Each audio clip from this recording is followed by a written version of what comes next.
What is going on, guys? Matt O'Leary back with another episode of Just Jets. I am excited to get into today's episode with you, our weekly program where we go through a little bit longer form on a couple Jets topics. We answer voicemails. We got an audio form of this show.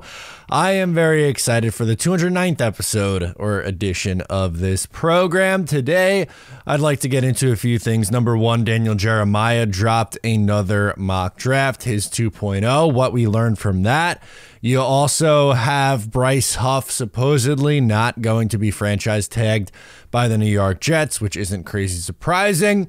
And also some voicemails as well. We have a lot of calls this week to get into, some exciting topics. But before we do that, I want to talk to you guys about a problem I've been having. So I always start my day with coffee.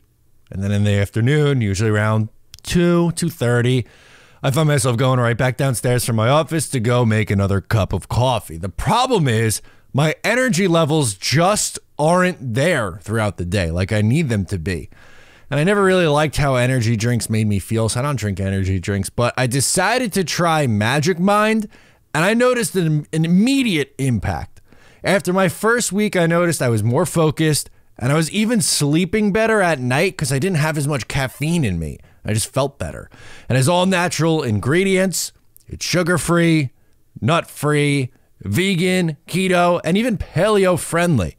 I totally recommend you try it. And for a limited time, you get 56% off your first subscription, or you could do 20% off your one-time purchase if you go to magicmind.com/justjets, magicmind.com/justjets, and use my code JustJets20. The Kardashians drink it. Joe Rogan had it on his podcast, and even I drink it. So make sure to check it out.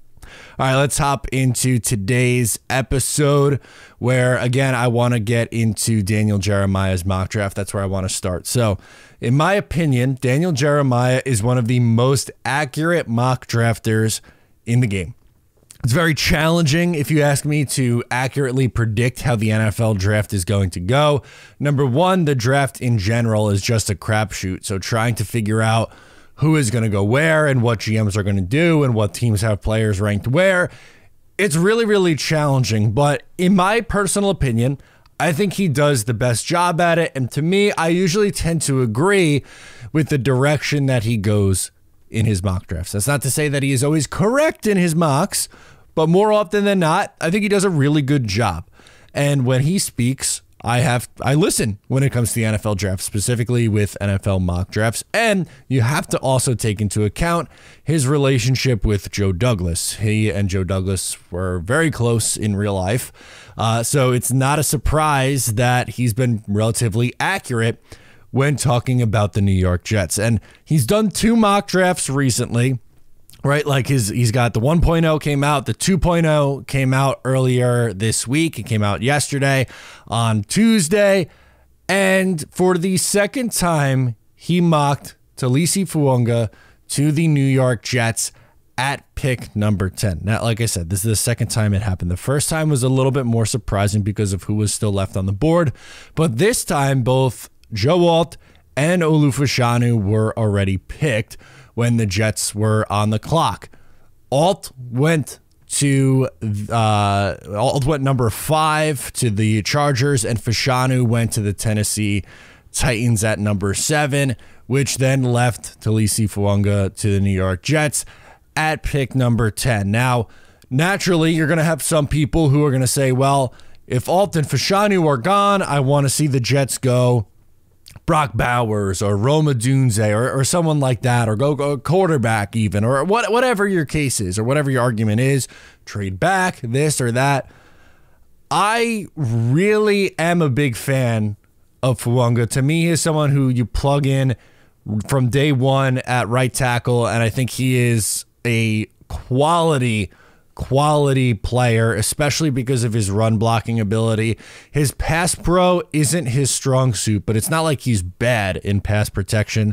He didn't allow a sack at the collegiate level. Like, he's extremely solid there. He could hold his own. but he has some room for growth in that area. And to me, I think some Jet fans are going to overthink this, which I would not recommend. I think, if that's how the board fell, Alt and Fashanu are gone, Jets stay at pick 10, they put in the card, and it's Taliese Fuaga. I think the Jets are in a good spot. I'll be clapping. I'll be celebrating at our draft party. It'll be me, Ryan, Greenbean. We'll be on stream. We'll have a bunch of Jet fans packed out in our draft party at the main event in Farmingdale, New York, out on Long Island. And I'll be there clapping. I'll be like, all right, I'm pumped. Let's go. The Jets got a stud offensive lineman, which is something that they really need. Some will say trade back. And if you do trade back, depending on how far you go, it's probably a good chance you'd lose out on Fuaga. Again, it depends on how far you go. But in this mock draft, you also had J.J. McCarthy going in the top 10. And something we've seen and heard is that the NFL is significantly higher on J.J. McCarthy than consensus, right? Most people, I feel like, have J.J. McCarthy as a late first round, somewhere in the second round type of quarterback. But there's been a lot of smoke with him being a top 10 pick, which sounds maybe a little bit crazy, but that benefits the Jets for a few reasons. Number one, better players are going to fall because that is one of the 9 teams that are picking in front of the New York Jets, drafting another quarterback. So that's 3 quarterbacks off the board before the Jets are picking, potentially 4. And then also, there's a chance that if he's still on the board at pick 10, there's 3 or 4 teams picking directly after the New York Jets who might be looking to trade up in order to get that quarterback. And then the Jets could move back, get more assets, and so on and so forth. So it's going to be really interesting to see how that one plays out, right? Like, again, I think there's probably, I wasn't able to find it, but usually when it gets closer to the NFL draft, you get much more betting odds. Like right now, you have the number 1 overall pick odds, Caleb Williams over under, Drake May over under, where they're going to go. When you get really, really close, the books will put out odds on a lot more guys, and then pretty much every pick who has the best chance to be, selected at pick 8, or, for the Giants at pick 6, Jets at pick 10. And for the Jets at pick 10, if I, in my head, are making up who I think is going to be favored or most likely, the names that I think are going to come up the most, or at least if I had to make a top 3, I would probably go in order: Fuaga, Fashanu 2, Brock Bowers 3, J.C. Latham 4. Even. I'll give you a 4th. Joe Alt isn't going to make it that far as much as I would like him to. We've described many times on this channel over the last couple of months how someone like Olu Fashanu could end up being there for the Jets at pick number 10. But when it's all said and done, again, if I had to put a most likely on it, I would think that Fashanu is probably that most Fuaga is probably the most likely, with Fashanu being a slight second behind him. And again, I'm okay with it. I think that would be a home run for the Jets if that's who they ended up taking in the first round. Their offensive line was the worst in the NFL. I know they've spent a lot of capital in both free agency, the draft, all that on this position, but it's important. You have to get it right. So I'm good with it.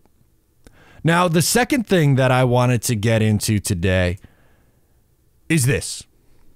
Apparently, the Jets are not expected to franchise tag Bryce Huff, which, I don't know about you guys, is not something that is all that surprising. I think we're going to be in a spot where one of 2 things will happen. Either the New York Jets will, at the last second, sign Bryce Huff after he tests the market, or he's just going to leave for nothing. They have a 2-week window where they could franchise tag him, and most people do not anticipate Bryce Huff getting tagged. People who cover the team, the beat reporters, national media. Zach Rosenblatt tweeted it out yesterday where he was speaking on Bryce Huff. And if I had to make a prediction on it right now, we're going to assume that franchise tag is off the table. I'll say 75% chance he's gone, 25% chance he re-signs with the Jets. I've made my opinion on it very clear for the last few months and even years, if you want to go back to me talking about the Jets should extend Bryce Huff and they shouldn't trade Bryce Huff. I think they should pay him. I'm not sold that they will, and I think he's going to sign on somewhere else. You know, a team with a lot of money, and there's teams that are rivals of the New York Jets who have money, and you know, that's a position in need. The New England Patriots, the New York Giants. Those are two teams that jump out. The Bears potentially could sign him. You know, these teams who could potentially, again, it's all about cap space and how high they're willing to go. I don't think the league thinks like some Jet fans. Not all. I know a lot of Jet fans are like, yeah, re-sign Bryce Huff. I think it would be a wise thing to do. But then there's a portion of the fan base is like, he's only plays 40% of the snaps. He's only so good because of the other guys in the pass rush. He doesn't deserve to play more than 40% of the snaps, and it doesn't make sense to play someone who only plays such a limit, or pay someone who plays such a limited role that much amount of money. But my feeling on it is that some team is going to see what he's done in a limited sample, and it wouldn't be the first time. There's been many teams who have taken in free agency or through trade a guy who's been playing limited role and has produced in a limited role, given him a bigger role, and they have success. Hassan Reddick is a great example of that. Him finally getting in, the proper position there. Shaq Barrett coming to life later in his career. Sometimes you have edge rushers who come into the league and pop right away. Those are your rare talents. Myles Garrett, TJ Watt, players of that caliber, Micah Parsons. But oftentimes it takes edge rushers a few years before they finally hit their peak. And how sometimes like quarterbacks, you think like 24 to 28, that's the range where they really hit it off and they get going. For edge rushers, sometimes that's not necessarily the case. It could be, 26 to 30 is when they really start to hit their stride and take that next big step. And I think that's what's going to happen here with Bryce Huff. I think he's signed somewhere and he's, going to be perennial 12 to 15 sack a year guy. If he's on a team that is playing with a lead, which is something that the Jets didn't have, I think those numbers could go even higher. He's been one of the most proficient pass rushers in the sport. I don't know. I don't think Jets fans should be spin zoning like their own players into being worse than what they actually are. Most of the time, Jet fans are hyping up the players who aren't very good and saying that how great they are. But then Bryce Huff is a good example. Quinnen Williams, they'll go, the sack numbers weren't there this year. He's overrated and didn't deserve to get paid. It's just some in this fan base really, really agitate me. It gets me going. And that is one that I would hate to see leave. I would hate to see Bryce Huff go, but it does not appear that a tag and trade is on the table. We'll see if that changes. Again, that is, we're very early in the process of when guys can get franchise tagged. It's going to be, the end of February, early March. We're going to see some change. And March is a busy time. I know the NFL season just ended. Right now is a little bit of a dead period. And then from like June to early mid-July is another one. But there's not very many dead periods in the NFL. So like it's going to ramp back up again in March in a couple weeks. Then you have the draft in April. Then you have mini camps and OTAs and all that fun stuff. It's going to be good times. It's going to be good times on here, on the channel, and just in Jetsland. We're going to try to get it to be good times in Jetsland as well. Want to go to voicemails. We have a few to get through today. We're going to start with Constantine. So if you missed it on last week's show, Constantine wasn't happy because I didn't play his voicemail from the week before, and he's very upset about that. So I responded. Constantine called in, and he's going to have his reaction back to what I said. I'm just going to say this. We're not going to do this every single week. I can't do like I respond, he respond, I respond, he respond kind of thing. It's not entertaining to the other, however many hundreds, thousands of people watch or listen to the show. So I am going to give Constantine the floor here. And then for next week and beyond, if he wants to call in and interact, that's fine. If not, that is also okay. But I'm not going to do a weekly back and forth. But since I was passionate with my reaction after his call in last week, I feel like I at least owe it to him and the show in general to have some closure on it. And that's going to be it. And just as a reminder, just because you call in, for anyone, just because you call in does not necessarily guarantee that it is going to be on the show. Sometimes if I want to go a different direction on the show, we don't do every single voicemail. Sometimes there's too many. Sometimes it's, I don't really want to talk about that on this episode. Instead, I want to go this direction. Maybe it's a focus on the draft, or maybe it's a call on free agency, and we don't really are doing that. That's just an example. But again, there's a screening process. Just because you call in doesn't necessarily mean that it's going to go on the show. There has to be some value to the listener as well. So with all those in mind, again, we'll listen to the response, and then we'll move on. Hey, Matt, this is Constantine from PA. First of all, let me tell you something. Without people listening to your show and calling in, you don't have a show, okay? Not all of us have the luxury of sitting behind a mic and sit on our ass all day and sit there and listen to people talk about the New York Jets. Some of us have real lives, first of all.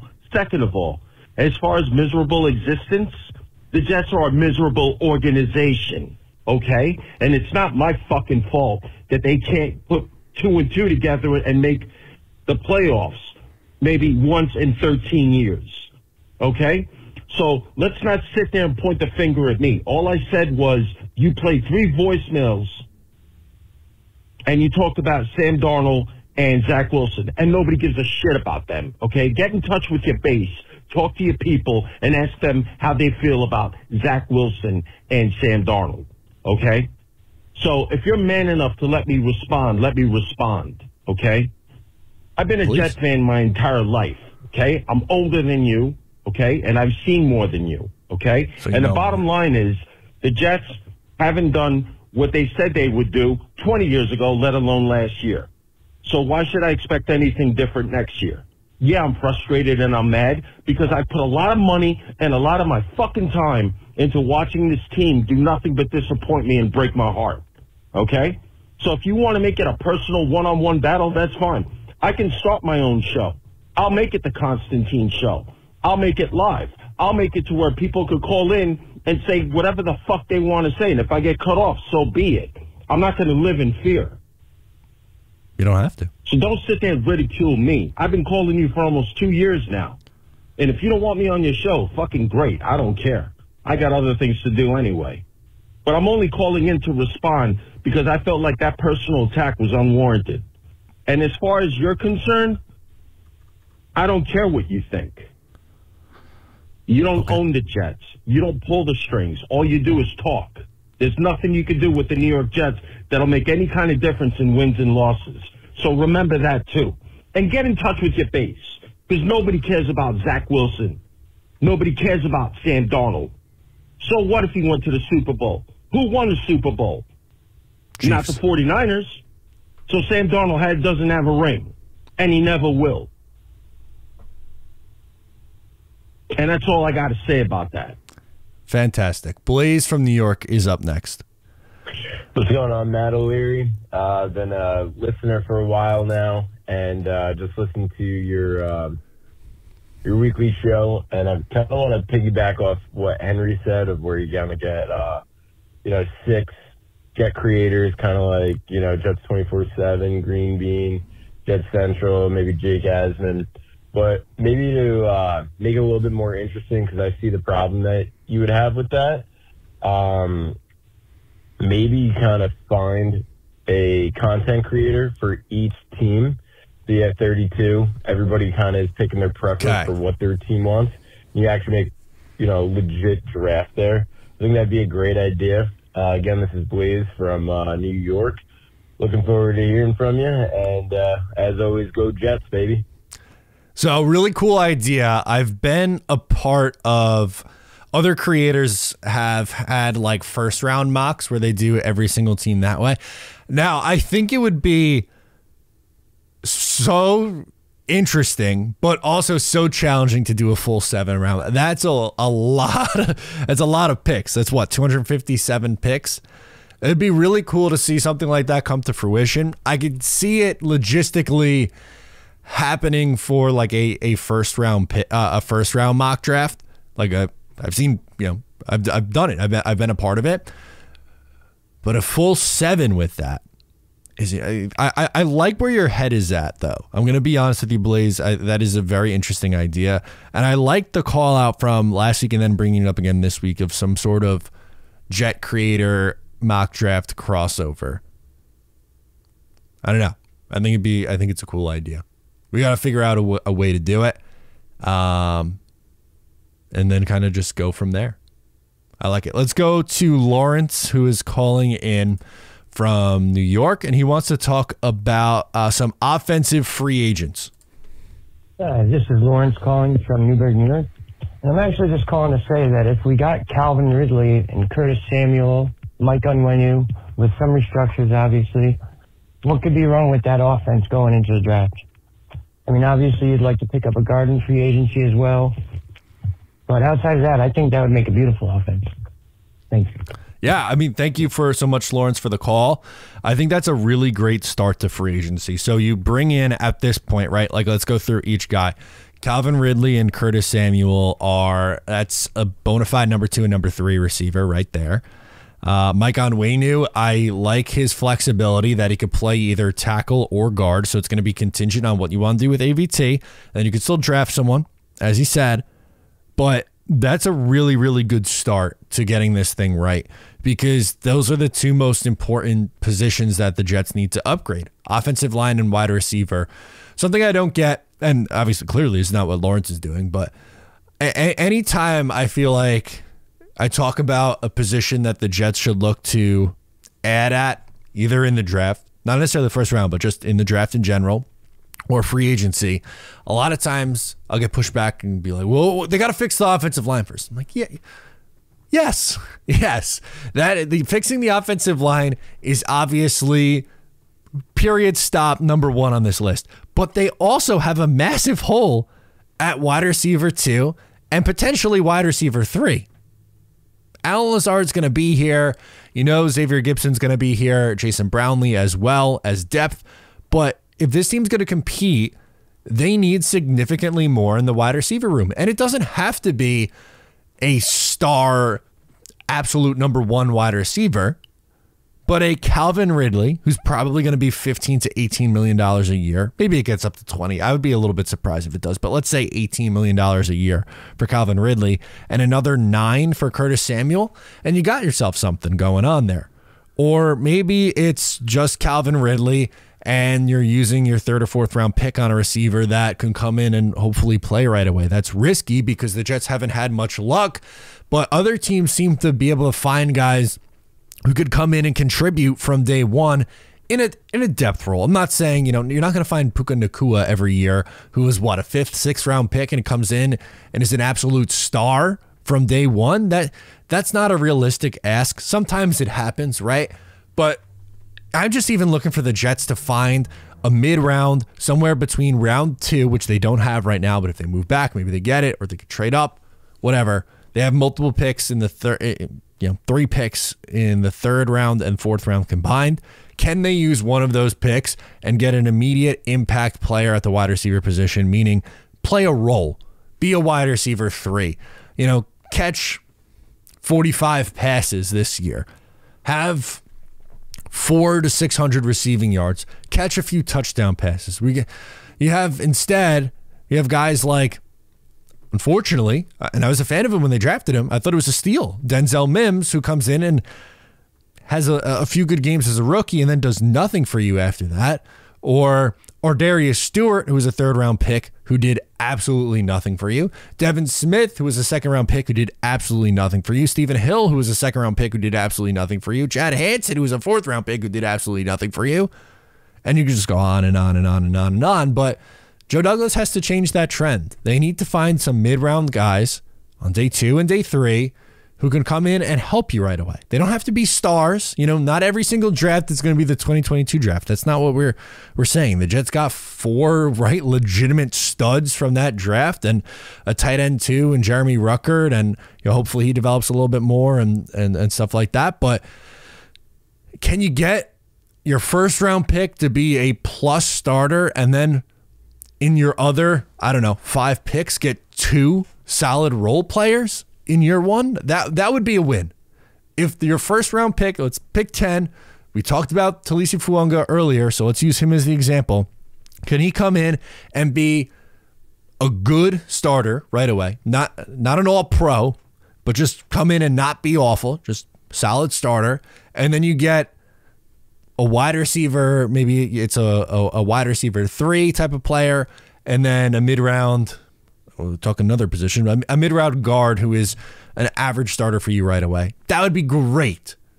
It would go a long way to fixing this team, because right now, unfortunately, the only times it feels like they get really good value on some of their picks outside the first round, with exception to Bryce Huff, who was at the top of the second round, it's all on the defensive side of the ball. Michael Carter II, defensive developed. Bryce Huff, undrafted free agent who was developed, defensive side of the ball. Brandon Eccles, defensive side of the ball. Tony Adams, defensive side of the ball.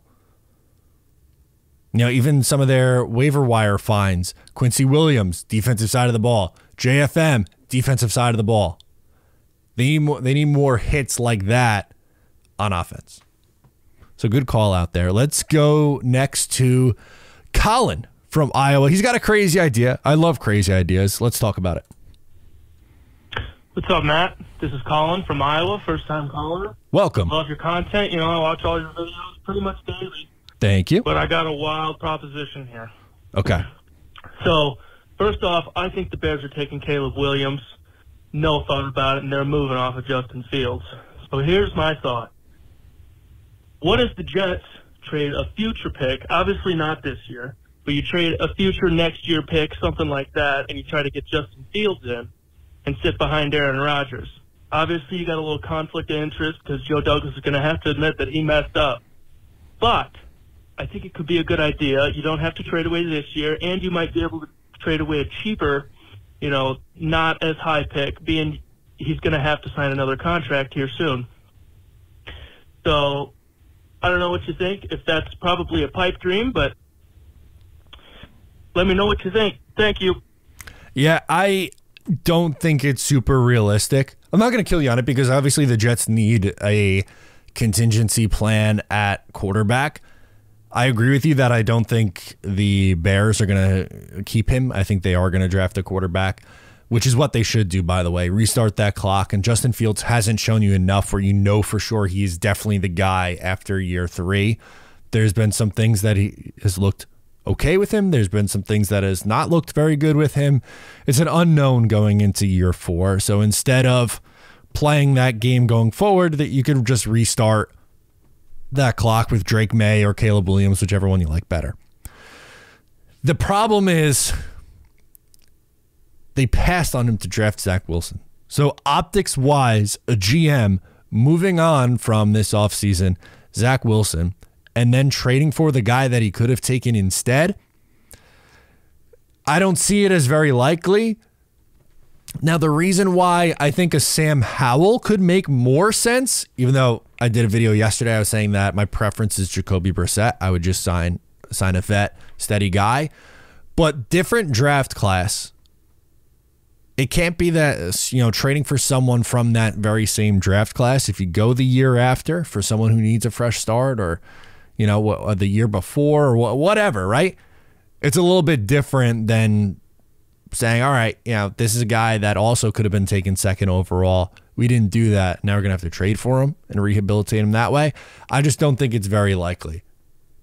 Someone who will trade for him, and he's going to get a chance to play somewhere else eventually. And who knows, maybe it clicks for him. Maybe it ends up working and he becomes a guy. I would be absolutely floored if Joe Douglas did that. Absolutely floored. Let's go to Peter from the beautiful Hudson Valley up next. He wants to get into some draft stuff. All right, let's do it. Hey, Matt. It's Peter from up in the beautiful Hudson Valley, calling in with this third part of the Jets off-season calls, and this time ready to talk about the draft. And thank you, by the way, for the little shout-out at Talking Jets. I appreciate that. I'm trying to get into you guys more as a group than just individually, and get all my content creators kind of lined up now, not just yourself. So I'm just trying to make sure I get lots of different perspectives about the Jets. Thank you.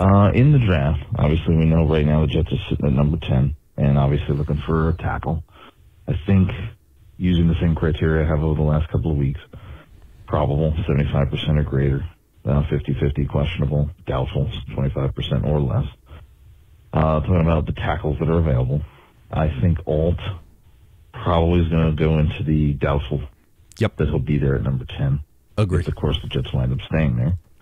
I'm hoping that both Fashanu and Fuaga wind up being 50-50, maybe even a little greater than that, as far as being available at pick 10 for the Jets to get one of them. I also think even J.C. Latham is not a bad option, although I'd only really see him at right tackle, and I'd probably still give the Jets only like the 25% or less chance of actually picking him at that position, because we all know how Joe Douglas likes Fuaga. But I also agree with Ryan that maybe they're smoke screening it or should have smoke screened it, and maybe that they're really looking for Fashanu or something else. But the other part of what I want to talk about for the draft is this. We know the Jets have picks in the first round, third round, 2 in the fourth, sixth, and some compensatory picks at the end in the seventh round. The one thing we do know about Joe Douglas is that he never sits on those picks. Every year he trades around and gathers more picks, moves picks up and down, and gets more guys in. And, of course, we get some undrafted free agents at the end of everything.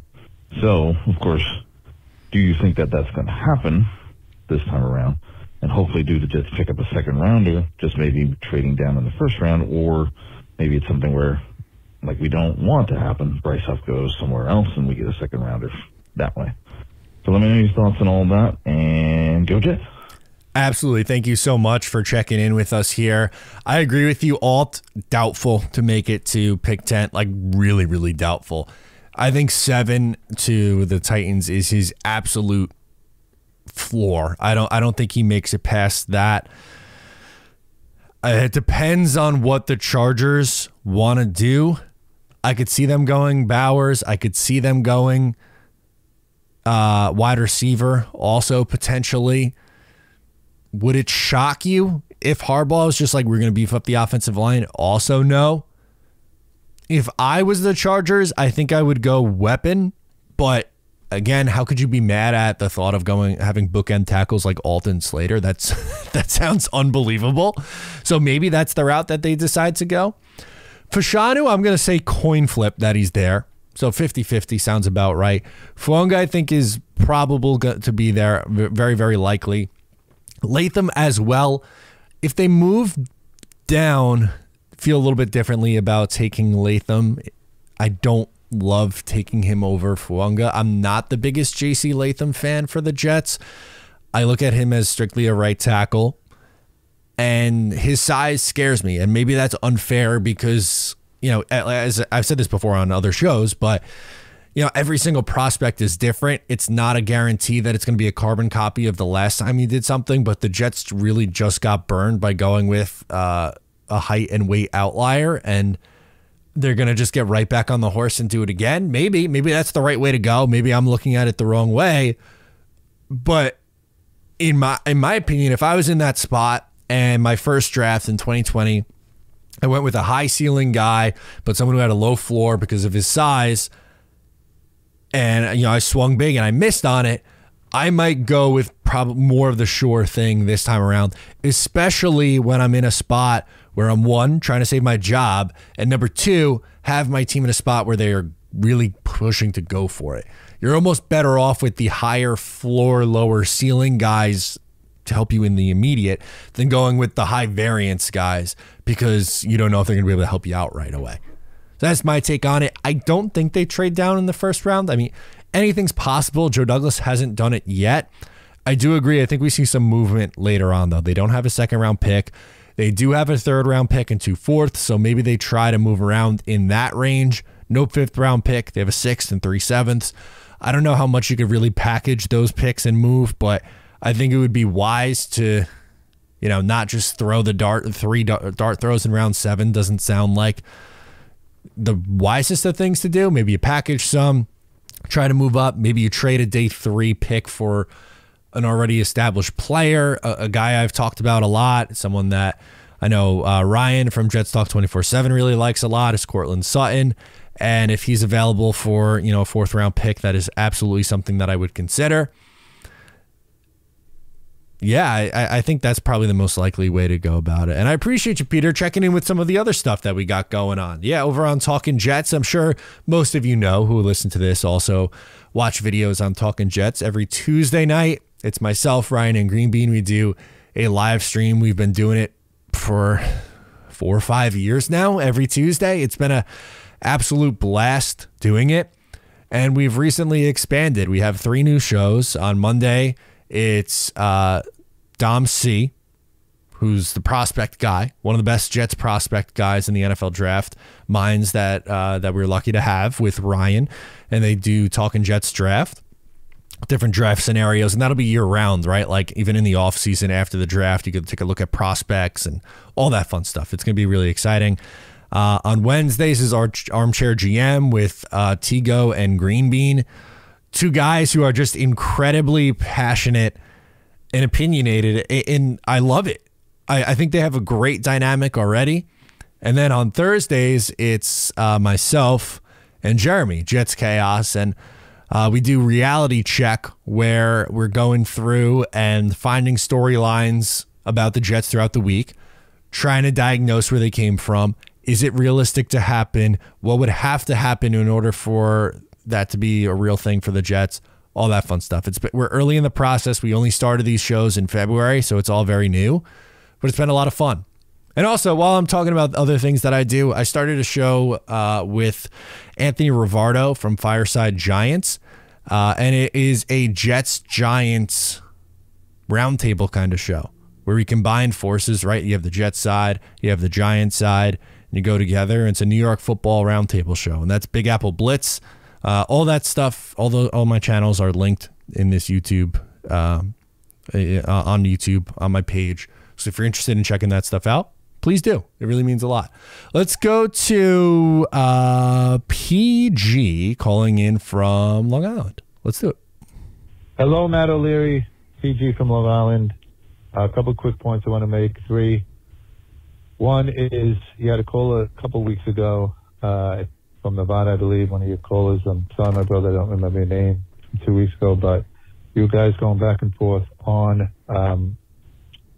Woody Johnson as the owner. And here's my take. You both had good points, but Woody wants the team to win. He cares about it, and he's willing to spend money. So eventually with that combination, he's going to get it right. Might not be the smartest football mind in the world, but he tries. Second point is Coach Carter from the offensive line. And my question is this. With the social media postings from players, both present and former, is that going to really hinder the ability for the Jets to sign offensive linemen? I hope not. If it is, it's a problem. I want to get your thoughts on that.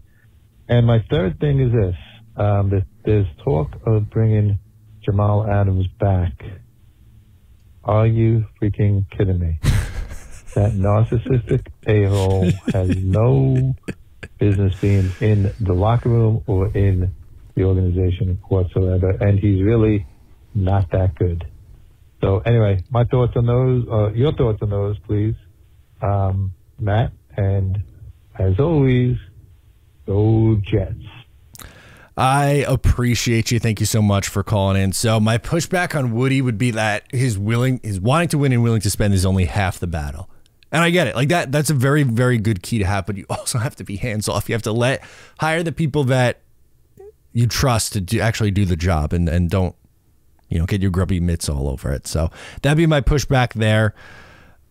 The second part, I hope it doesn't have a huge impact on the offensive line, but it very well could. Coaching matters. It's a positional coach. So guys around the league, they know other positional coaches. They know reputations. I'm sure he can get on the phone, we'll use, I don't know, any free agent you like could get on the phone with someone who's currently with the Jets or someone who was with the Tennessee and be like, hey, what's Keith Carter really like? And then they go, oh, well, like, yeah, it's just don't. And for Jamal, I'm all good. I am all good on Jamal Adams. Just not a good guy. And that's where the legend, Vinny from Peekskill, wants to go. He's calling in, and he wants to talk Jamal. Hey, Matt. It's Vinny from Peekskill calling. Hope you enjoyed the football weekend. I want to talk about the Jamal Adams stuff because, my God. Like, I can't believe people in this fandom are this brain dead.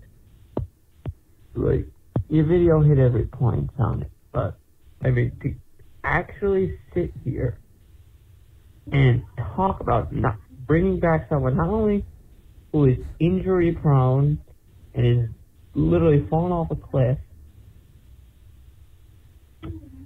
but, like, he didn't just drop the nuclear bomb on the franchise. He dropped the SAR bomb on the franchise. That's how hard he went. And we all know the only reason why he's talking the way he is because he's desperate. Of course. He's desperate to go to a team and hoping that sentimentalism that we all know is non-existent between most of us fans will somehow bring him back here. I mean, it's ridiculous. Fans just need to accept the fact. Fans need to move on. If we can get someone who's much better talented, who is going to try to command a lot of money? That's all, and go Jets. Absolutely. I could not agree more with you, Vinny. Not only is Jamal just not good on the field anymore, he's also he's not a good guy. So it's a double whammy. And you're 100% right. He is desperate. He needs the Jets much more than the Jets need him. The Jets don't need another linebacker.